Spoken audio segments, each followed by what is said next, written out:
What was your creepy unexplained experience as a child? One night when I was a teenager, my whole family had gone to bed. It was around 11:30 or midnight. My bedroom door was open, and I had a clear view of the dining room table from my bedroom. Everything was quiet and the house was very dark since all the lights were off, and we all suddenly heard the distinct sound of a kitchen chair scraping across the floor with some weight behind it, as if someone was sitting in it and scooted. Everyone was in bed and the dogs were accounted for. My eyes shot open and I was petrified with fear, and my dad got up and turned the lights on to see what it was. We still can't explain it. I tried cutting grass on the side of a hill on a riding lawnmower when I was about 11 years old. It was too steep of an angle, and it rolled over on me. I was completely stuck. After a minute or so of wriggling around, I panicked. The next thing I remember is standing up next to the mower after blacking out. I don't know how I got out from under, I assume adrenaline. I had this couch with a couple springs missing, they popped up and my dad removed them from the inside, so you sat really low on that section, almost as if you're getting sucked into the couch. My brother and I used to fight over who had to sit there when watching TV downstairs. I usually made him do it. One day I had some friends over for a sleepover. I was on the couch, my buddies were on yoga mats on the floor. I felt a kick in the night, thought it was one of my buddies and told him politely to fuck off. Another kick, right under my back. How is that possible? I got up, turned on the lamp, and my buddies were both passed out. I went back to the couch, took off the cushion and looked. Nothing. Get back on the couch, turn off lamp behind me and try to go to sleep. It must have been only a few minutes when my one friend whispered who the other dude was when I turned on the light. I said, "What?" He said something like, "You turned on the lamp." I was pretending I was asleep because I thought it was your parents. I saw someone standing behind the couch. It wasn't your dad. We then all got freaked out, ran upstairs to my room and slept in there instead of the basement. A few weeks later I get home from school and my dad is tossing the couch in the back of his pickup. I assumed he bought a new one, but no, he said he was sick of seeing it in his house because it was his dad's, and his dad always used to rough him up when he was younger. Usually by poking him in the back where his shirt would hide the bruises. I've told this before, but hey.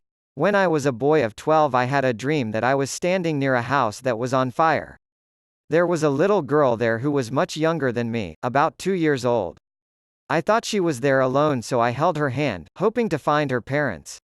She was watching the firemen. Eventually, one of the firemen came over to me and, for some reason, told me that I would one day have 2 children, boy and girl twins, and they would be my only children. He then took the little girl's hand and she walked away with him. This dream felt like no other I'd ever had, and because of that, I was absolutely convinced that it was real. Many times in the years that followed I told people about the dream, or that I knew that one day, I would be the father of boy-girl twins.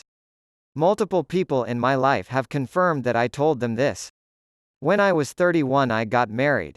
She gave birth to our boy-girl twins a few years later.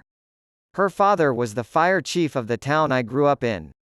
It wasn't until my children were born that I made the connection about my wife's father being a fireman nor the fact that she was 10 years younger than me. About 11 years old. Got up in middle of night to go to bathroom. Partway down the hallway and felt a force around me. I was frozen in terror in that spot for a moment. I was awake. 66 now and never have forgotten it.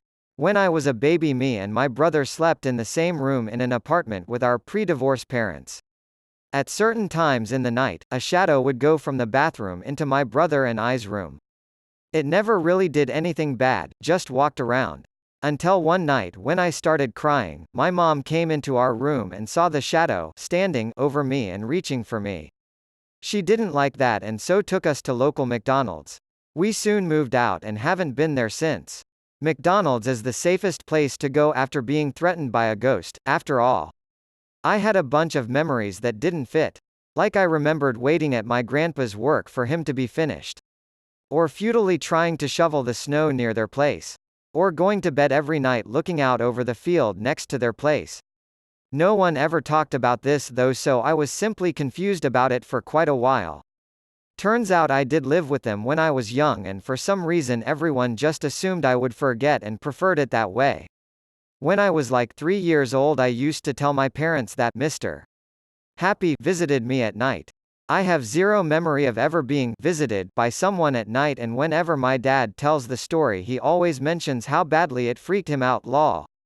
I can remember sitting in the hallway upstairs in my house when I was a kid and looking up and seeing two fully black people, shadow people I'd assume, run up the staircase in front of me into the bathroom. I followed and looked behind the shower curtain and nothing was there.